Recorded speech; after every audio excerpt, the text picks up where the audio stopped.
Welcome to the Martial Arts and Life podcast with Kris Wilder. Good day, good afternoon, good morning, good tea time, whatever it is in your world. Welcome to Martial Arts and Life. I'm your host, Kris Wilder.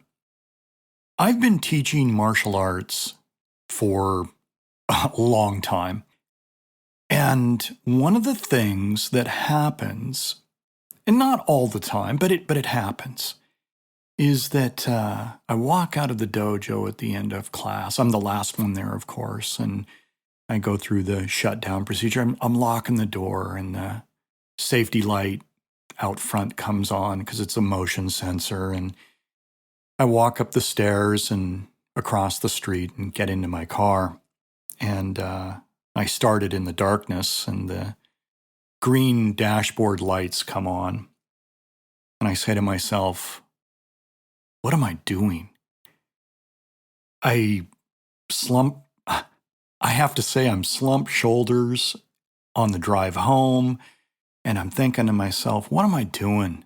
I'm not making a dent. I'm not changing anything. I'm not reaching anybody. What is going on? If you're a martial arts instructor, you've had that experience. It's not uncommon. You know, you sit there and you say, I'm not reaching these folks. And if you're a good instructor, you realize that it's on you, that the reason you're not reaching your students is because, well, you're not communicating well.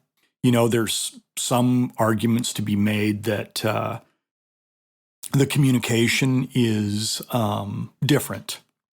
The minds are different in the students and the teachers. I mean, my generation, of course, is significantly, our experience as children was significantly different. My experience in my education and my university, all of those things were profoundly different. Not a bad thing, not a good thing, just different. But here's the one thing that I absolutely believe when it comes to education and communication, and that is that good education knows no generational bounds. It knows no age. It is spreadable. It's transcendent. It works. And, I'm not too bad at this, actually, this education thing. I mean, I've been doing it since 1981, and I wrote a little manual on it called Conquest to help people organize their classes and their structure and so forth. When it comes to martial arts instruction, I take it really seriously.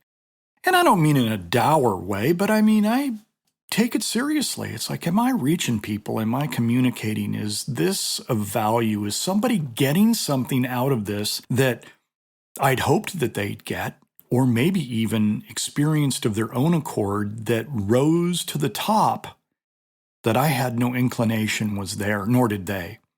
You know, my expectations are high for myself. My expectations are actually pretty high for my students, too. Of course, there's things like age and physical differences and mental application and, the thought process and study and experience, and all of these things come into play. They make us who we are, and that's a good thing.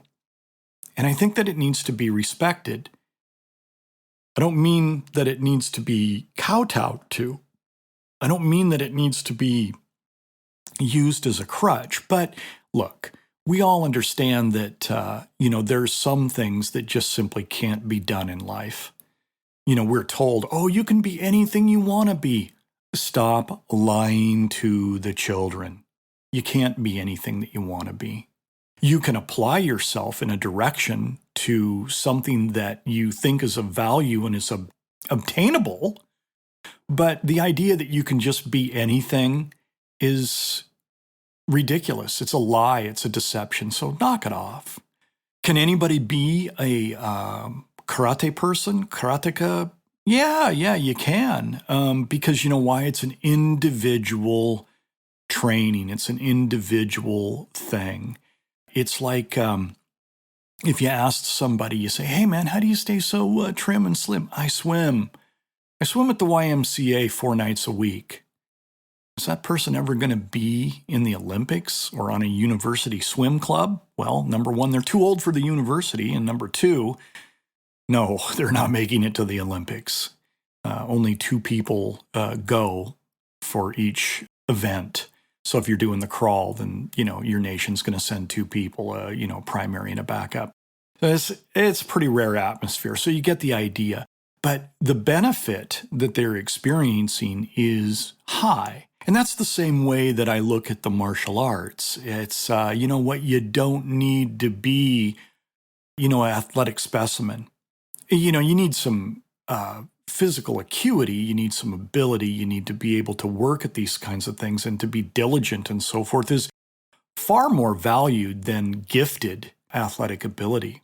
In fact, I'm going to say something here that every martial arts instructor that's listening to this is going to nod their head. You know that really gifted athlete that came into the dojo? You notice I'm talking past tense? Because they're not there. They've left because it was too easy for them, or the bar was not high enough, or whatever it might be. They walked out. But then you've got the people that are the workadays. And I don't mean that in a bad way. I mean, these are diligent folks who get in there and are putting in the time and the effort and their work and their program. Now, I said something about expectations. And yes, there are expectations, but they vary for those individuals that I just discussed, of different levels of experience and ability, of age, just all of these kinds of things. They all have a play on this. Now, if you think of it in the terms of a team sport, well, a lot of the folks wouldn't be able to be on a team sport because, well, honestly, they'd be letting the team members down if they did get on the field. And that's not a place really any responsible person wants to be. You don't want to let your team down. You certainly don't want to let yourself down. And you don't want to let your instructor down. Now, that was a big thing for me. I just didn't want to let my instructors down. Now, I think that's just kind of a built-in thing that I have. And, because there's people that can just walk away and think, whatever, I don't care. It's like, I do. I'm not sure if it was implanted in me by my parents or whether I was genetically that way or a combination of both. But I place a great value on that. And when you look at the context of the individual versus the sport or your makeup of how you approach these things, it starts to become kind of a really interesting mishmash. My students, not ever having met them, I can tell you right now that your students are good people. And the reason that I know that they're good people is that they're self-selected. They're self-selected on the journey of self-exploration. They have decided not to let themselves down and to do something that is unique, slightly different, creates an environment for them internally that they can use to better their life. And of course, as instructors, we stand there nodding, going, oh yeah, absolutely. You're going to get great benefits out of this. I've told this story before, and I just want to share it because it's about the benefits. I was coming back from a couple-day seminar in Canada, and we were making the late-night drive through British Columbia, heading for the Canadian-U.S. border. And it had been a long couple days, and we'd all stopped at a restaurant and eaten, and we were all piled in this van and driving along, and in the dark. A couple guys from Japan, myself, some guys from the States. It's been a weekend. It's been a day. We've got full bellies. And we're in the dark of the van, and I say, hey, I got a question for everybody. Anybody here ever paid the price for their martial arts? And the response was like, no. Guy kind of turns his head sideways from the front seat. No. Next guy beside me. No, not at all. No. Little explanation in Japanese. Oh, no. EA. No. Everybody has reaped a benefit. Nobody has paid a price. That's the value that we know standing on one side of the martial arts school, and the other side of the martial arts school with the students who are aspiring to have that experience. Like I said, my students are self-selected. They're responsible people. They're ethical. They're decent. They're caring people. And they're fun to be around. There's a good sense of humor and seriousness when there needs to be seriousness. And that makes for a nice, complex, kind of juicy experience that I enjoy. And I hope that they enjoy the experience too. It's the unique qualities that make these individual experiences so fantastic. But as I take that drive home in the pale green light of my dashboard, having had a night on the floor where I'm saying, what am I doing? And my shoulders are slumped over, and the drive home is not even known because I'm so inside my head. I get to that place where I say, I gotta check this. Let's do a little audit here. Well, listen, karate for all of my students is what is done when their regular life is done, when their regular day is done. They have spent a minimum of 8 hours doing things that they need to do to put food on the table for their family. I don't even know what kind of maelstrom took place before they even headed out the door in the morning. I mean, there may have been, getting ready for school, and things go sideways. Maybe the clothes didn't get put in the dryer and your timing comes off in the morning. And, there's just all of these kinds of bean balls, as we call them in baseball, when a pitcher throws a ball at a batter's head. There's all of these bean balls coming at you from the morning to, your work day to the way home, all of these kinds of things. And then you're going to go put on your karate uniform, come down to the dojo, and have a good time, but you're working, you're learning, you're working, it's physical. That's impressive. That's impressive. You see, when my students' day is over, they come and learn karate, but karate is my day. You see, the work day for others has taken much of their energy. And I don't mean to imply that people show up with a poor attitude or low energy, but look, man, it takes energy to go to work. And I have a very strong theory that there's so many energy dollars in your body, in your brain and in your body. And you wake up in the morning with X amount of dollars. And when those dollars are gone, they're gone. That's it. You got to go to sleep. So when you're showing up at the karate school at the end of the day, I might be getting your last $2 or $3. And I appreciate that. I think that's fantastic that you would choose to spend those last few dollars of your energy bank, of your energy day bank on the floor. Students, they experience what I'm talking about too. Boy, I'll tell you what, there's days that I know that my students are getting in their car and they're going through the same experience. The car starts, there's the ding, ding, the lights come on, and they say, what am I doing? I'm never going to get there. Today was a bad day. I didn't get that move.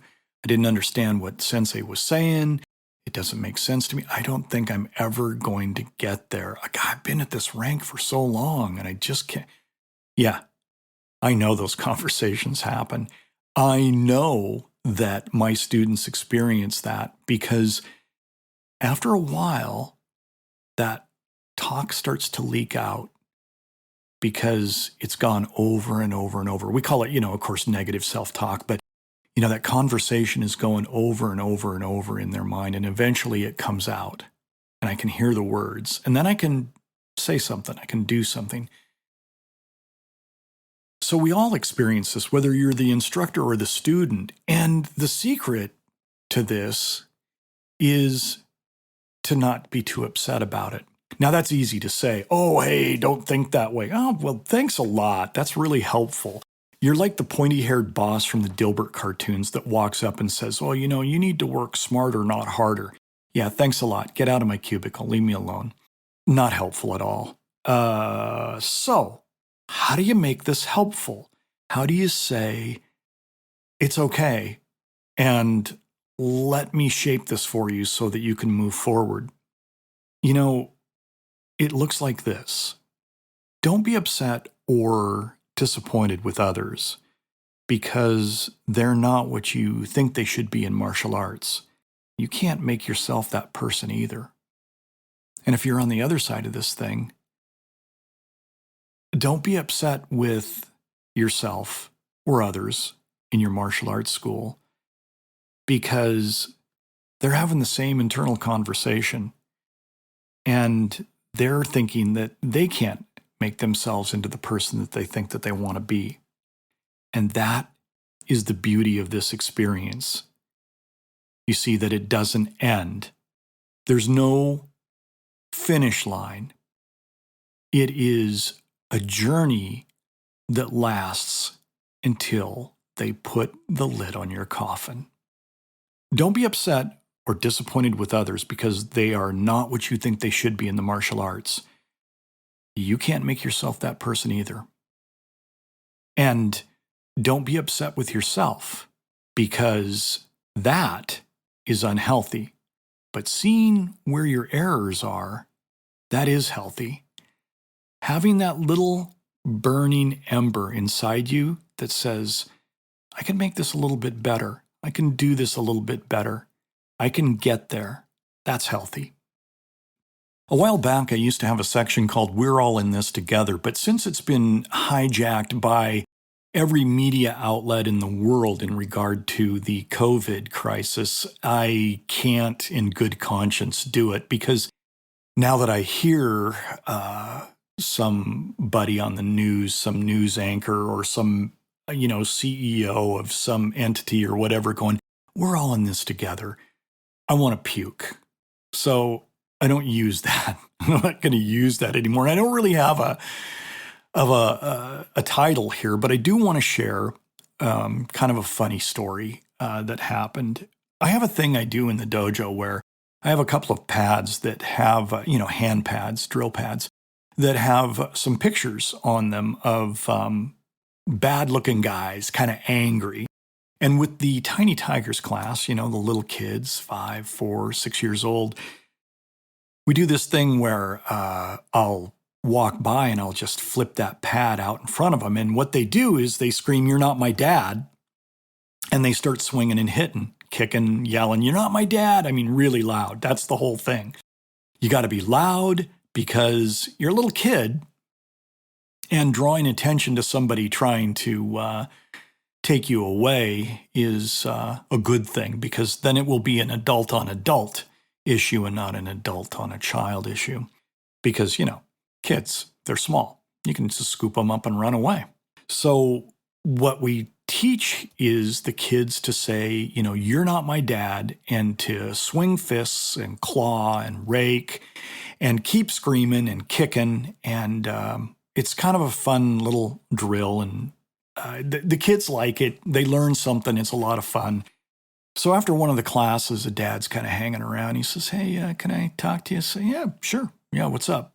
Usually that kind of conversation is, "Hey, my kid popped somebody at school the other day," or "Can you tell him to quit, punching the dog," and this kind of thing.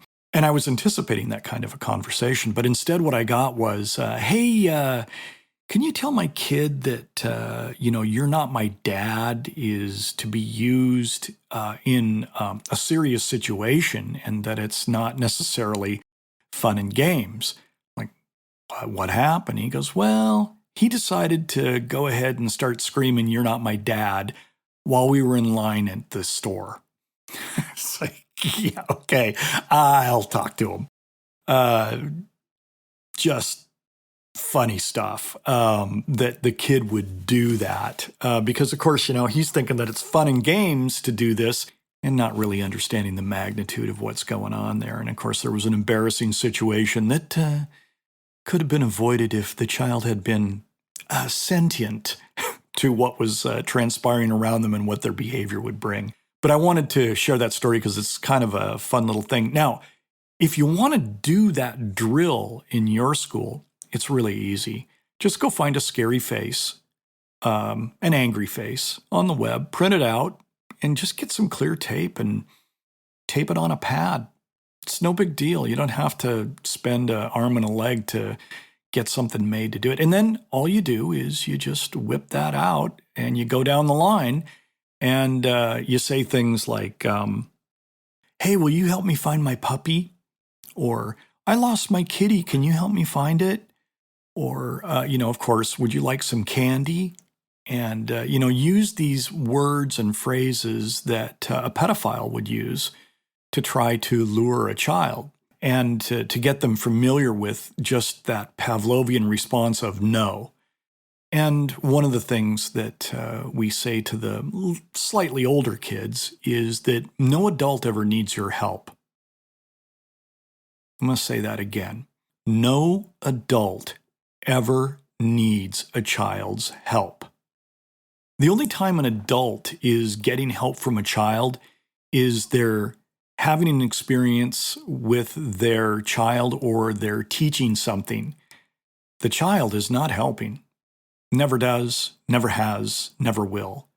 No adult ever needs a child's help. So we ingrain those phrases, and you could probably think of one or two that might be good for you to use, but it's a great little drill that you can incorporate into your school. And also, if it works well, you'll get to have that humorous conversation with an adult about how their child decided to throw themselves on the ground and start kicking and screaming, saying, "You're not my dad, you're not my dad," in line at the grocery store. I hope that this podcast has been helpful to you. I hope that you have had a good time. I hope that you have found value in what has been expressed here. And listen, tell your friends. That's the way that this podcast grows. It's simple, it's straightforward, it's valuable. Go ahead, share it with a friend, because your good words are the best endorsement we could ever have. Until next time, be well.